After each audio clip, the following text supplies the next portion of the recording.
মানুষ শুধুমাত্র আল্লাহর আইন মানবে। কার আইন? আল্লাহর আইন। জলের নিচে কার আইন চলে? জলের উপরে কার আইন চলে? সমতলে আল্লাহর আইন, পাহাড়ে আল্লাহর আইন, আকাশে আল্লাহর আইন, মাটির নিচে গর্তের ভিতরে আল্লাহর আইন।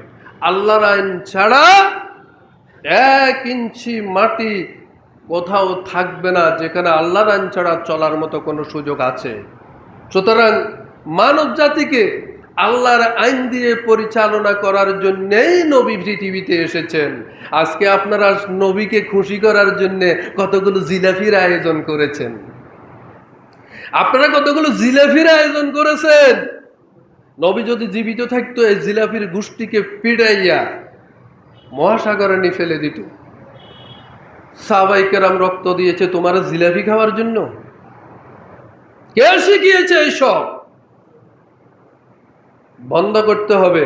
মুহাম্মদুর রাসূলুল্লাহ সাল্লাল্লাহু আলাইহি সাল্লামের একটা সুন্নত, মৃত সুন্নতকে জীবিত করার আন্দোলন করতে হবে। মুহাম্মদ সাল্লাল্লাহু আলাইহি ওয়াসাল্লামের সুন্নতকে কবর দিয়ে বেদাতকে লালন করা হচ্ছে। পাড়ায় পাড়ায় ঈদে মিলাদুন নবী পালন করা হচ্ছে। ঈদে মিলাদুন নবী পালন করা জায়েজ নাই।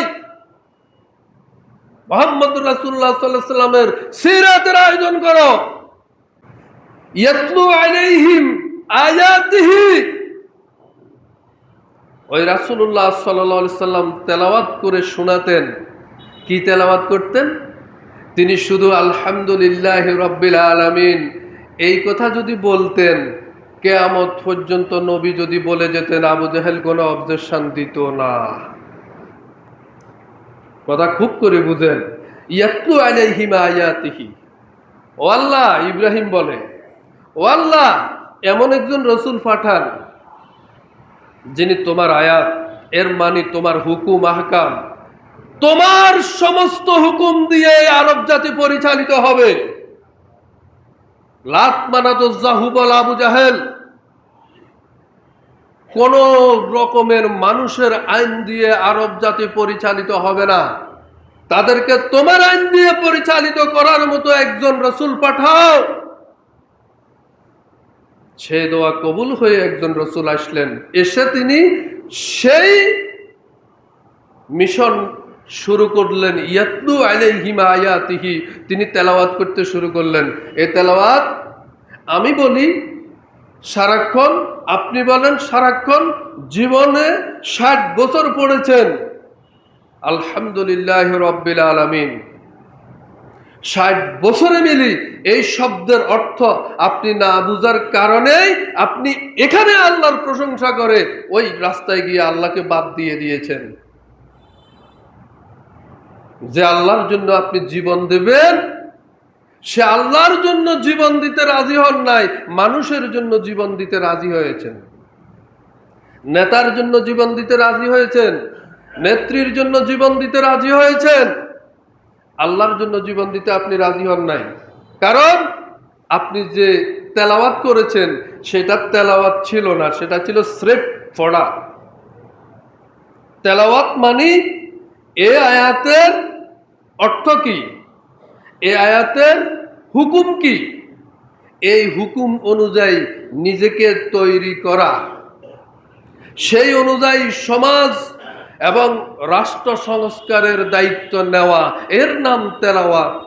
মুহাম্মদুর রাসূলুল্লাহ সাল্লাল্লাহু আলাইহি সাল্লাম মসজিদে নববীতে বসে যদি তার 63 বছর হায়াত পর্যন্ত আল্লাহর কোরআনকে শুধু পড়ে পড়ে যেতেন, প্রতিদিন খতম তরাবির মতো 1 খতম করে দিতেন, আবু জাহেলের কোনো অসুবিধা ছিল না। কথা কি বুঝেন? কোনো অসুবিধা ছিল না। মূল কথা ছিল, মূল সমস্যা ছিল এক জায়গায়। ইয়াতলু আলাইহিম আয়াতিহি। তার আয়াত যখন তেলাওয়াত শুরু হলো, যখন আলহামদুলিল্লাহি রাব্বিল আলামিনের তাফসীর শুরু হয়ে গেল, সেই সময়ে আবু জাহেলের চাইতে আরবে আর এর চাইতে বড় কোনো ভিআইপি ছিল না। সকল কোরবানি, সকল সিন্নি আবু জাহেলের নামে পড়তো। প্রশংসায় পঞ্চমুখ ছিল প্রত্যেকটা এজেন্সি আবু জাহেলের নামে। আলহামদুলিল্লাহি রাব্বিল আলামিন যখন নাজিল হয়ে গেল, আবু জাহেল বুঝতে পেরেছে ভালোভাবে প্রশংসা আমার আর চলবে না। মুহাম্মদ কার কথা বলছে তার নামের প্রশংসা শুরু হয়ে যাচ্ছে, সুতরাং মুহাম্মদকে ঘেরাও করো। সেই ঘেরাও আজ পর্যন্ত চলছে, চলছে না? আজ পর্যন্ত চলছে। পৃথিবীর দ্বিতীয় বৃহত্তম মুসলিম দেশ, যে দেশে থানা থেকে অনুমতি নিয়ে ওয়াজের মাহফিল করতে হয়। ছি ছি! মুহাম্মদুর রাসূলুল্লাহ সাল্লাল্লাহু আলাইহি ওয়াসাল্লামের আগমনের মিশন কি নিয়ে এসেছেন? ইয়াতলু আলাইহিম আয়াতিহি, কোরআন শুধু পড়ে শোনান নাই, কোরআনের সমাজ কায়েম করেছেন। কি ঠিক না? মদের আয়াত নাজিল হয়েছে, মদের আয়াত নাজিল হয়েছে, তিনি কি শুধু পড়ে পড়ে শুনিয়েছেন? না, তিনি আইন জারি করেছেন। মদের আয়াত নাজিল হয়েছে, রাসূলুল্লাহ সাল্লাল্লাহু আলাইহি ওয়াসাল্লাম সাহাবায়ে কেরামকে ডাক দিয়ে বললেন, আজ থেকে মদ হারাম ঘোষণা করে দাও। একটা হ্যান্ড মাইক নিয়ে সাহাবায়ে কেরাম ওই আয়াতটি পড়ে পড়ে শোনাচ্ছেন। এরকম জনপদে, রাস্তায়, বাজারে ঐতিহাসিকেরা লিখেছে, এই ঘোষণা আসার পরে ওই পানশালাতে যার সামনে গ্লাস ভরা মদ ছিল, যে মদকে মুখের কাছে নিয়েছিল, যে মদের বিশাল বিক্রেতা ছিল, যে যে অবস্থায় ছিল, মদ হারাম এই আইন যখন কানের উপরে বেজে উঠেছে, ওই মুখের কাছ থেকে সে মদকে ছুঁড়ে ফেলে দিয়েছে। ওই গ্লাস ভরা মদকে গ্লাস কাট করে ফেলে দিয়েছে। ওই ব্যবসায়ী গোটা ড্রামকে উদ করে ঢেলে রাস্তার উপর ফেলে দিয়েছে।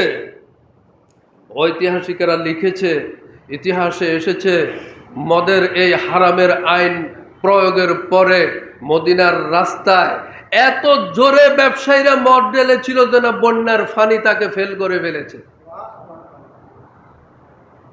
ইয়াতলু আলাইহিম আয়াতিহি, এটা হলো তার ব্যাখ্যা। ইয়াতলু আলাইহিম আয়াতিহি ওয়া ইউযাক্কিহিম ওয়া ইউআল্লিমুহুমুল কিতাবা ওয়াল হিকমা, তিনি তাদেরকে পবিত্র করেছেন। তাদের ভিতরে শিরকিয়ত ছিল। লাতের সামনে যেই জাতি মাথা ঠেকাতো, উজ্জার সামনে যেই জাতি মাথা ঠেকাতো, মুহাম্মদুর রাসূলুল্লাহ সাল্লাল্লাহু আলাইহি সাল্লাম এমন মিশন নিয়ে এসেছেন, তাদেরকে বললেন এক আল্লাহ ছাড়া আর কারোর সামনে মাথা ঠেকানো জায়েজ নাই। সুবহানাল্লাহ। এক আল্লাহর সামনে মাথা নত হবে। পৃথিবীর কোন মানুষের তৈরি আইনের কাছে মাথা নত হতে পারে না। কুত্তা কুত্তার আইন মানে না, শিয়াল শিয়ালের আইন মানে না। মানুষ কেন মানুষের আইন মানবে? মানুষ শুধুমাত্র আল্লাহর আইন মানবে। কার আইন? আল্লাহর আইন। জলের নিচে কার আইন চলে? জলের উপরে কার আইন চলে? সমতলে আল্লাহর আইন, পাহাড়ে আল্লাহর আইন, আকাশে আল্লাহর আইন, মাটির নিচে গর্তের ভিতরে আল্লাহর আইন। আল্লাহর আইন ছাড়া 1 ইঞ্চি মাটি কোথাও থাকবে না যেখানে আল্লাহর আইন ছাড়া চলার মতো কোনো সুযোগ আছে। সুতরাং মানব জাতিকে আল্লাহর আইন দিয়ে পরিচালনা করার জন্যই নবী পৃথিবীতে এসেছেন। আজকে আপনারা নবীকে খুশি করার জন্য কতগুলো জিলাপির আয়োজন করেছেন। আপনারা কতগুলো জিলাপির আয়োজন করেছেন। নবী যদি জীবিত থাকতো এই জিলাপির গোষ্ঠীকে পিড়াইয়া মহাসাগরে নিয়ে ফেলে দিত। সাহাবায়ে কেরাম রক্ত দিয়েছে তোমার জিলাপি খাওয়ার জন্য? কে শিখিয়েছে এইসব? বন্ধ করতে হবে। মুহাম্মদুর রাসূলুল্লাহ সাল্লাল্লাহু আলাইহি সাল্লামের একটা সুন্নত, মৃত সুন্নতকে জীবিত করার আন্দোলন করতে হবে। মুহাম্মদ সাল্লাল্লাহু আলাইহি ওয়াসাল্লামের সুন্নতকে কবর দিয়ে বেদাতকে লালন করা হচ্ছে। পাড়ায় পাড়ায় ঈদে মিলাদুন নবী পালন করা হচ্ছে। ঈদে মিলাদুন নবী পালন করা জায়েজ নাই। মুহাম্মদুর রাসূলুল্লাহ সাল্লাল্লাহু আলাইহি সাল্লামের সিরাতের আয়োজন করো, তার জীবনী বর্ণনা করো। তিনি মধু খেয়েছেন, মধু খাওয়া যেরকম সুন্নত, জিহাদের ময়দানে লোহার টুপি মাথায় দেওয়াও সুন্নত। কথা ঠিক নেও? তা আপনি তো সারা জীবন শুধু জিলাপি আর মধু খাওয়া আর কদু খাওয়া লয়ে আছেন, কদু খাওয়া লয়ে আছেন। আপনাকে মুহাম্মদুর রাসূলুল্লাহ সাল্লাল্লাহু আলাইহি সাল্লামকে বুঝতে হবে। ওয়া ইউআল্লিমুহুমুল কিতাব, তিনি কিতাবের শিক্ষা দিয়েছেন। এর মানে কি? তিনি নিজে থেকে কিছু বলেন নাই। মুহাম্মদ সাল্লাল্লাহু আলাইহি সাল্লাম যে আইন দিয়ে মদিনা পরিচালিত করেছেন সারা পৃথিবীর জন্য, মদিনার সনদ একটি দৃষ্টান্ত। সেই সনদ দিয়ে পৃথিবী পরিচালিত করার জন্য মুহাম্মদ রাসূলুল্লাহ সাল্লাল্লাহু আলাইহি সাল্লাম নিজে রাষ্ট্র পরিচালনা করে দেখিয়ে দিয়েছেন। এটা ছিল তার মিশনের একটা বিশাল অংশ, জাতিকে কেমনে পরিচালিত করতে হয়। আমরা জাতিকে শুধু মিলাদ শরীফ আর খতম শরীফ দিয়ে পরিচালনা করতেছি, আর দাওয়াত শরীফ দিয়া।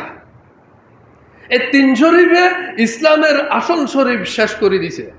দাওয়াত শরীফ, মিলাদ শরীফ, খতম শরীফ। আপনি দেখবেন ধর্মের কোনো অংশে নাই ফুট করে মিলাদ একখানের আয়োজন করছে, ধর্মের কোনো কিছুতে না, নামাজও হবে না, খতমের আয়োজন করছে।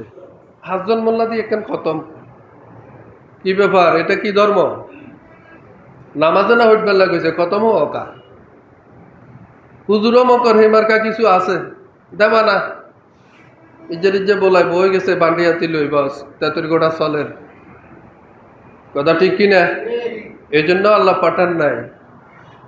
ওয়া ইন কানু মিন ক্বাবলু লাফি দালালিম মুবিন, এমন একটা জাতির সামনে তিনি এই মিশন পেশ করেছেন, ইতিপূর্বে যেই জাতি সবচাইতে গোমরাহ ছিল। কি ছিল? গোমরাহ ছিল। তাদের কাছে দুনিয়াবি শিক্ষার সব ছিল, দুনিয়াবি শিক্ষার সব ছিল, সব জ্ঞান ছিল, শুধু কোরআনের জ্ঞান ছিল না।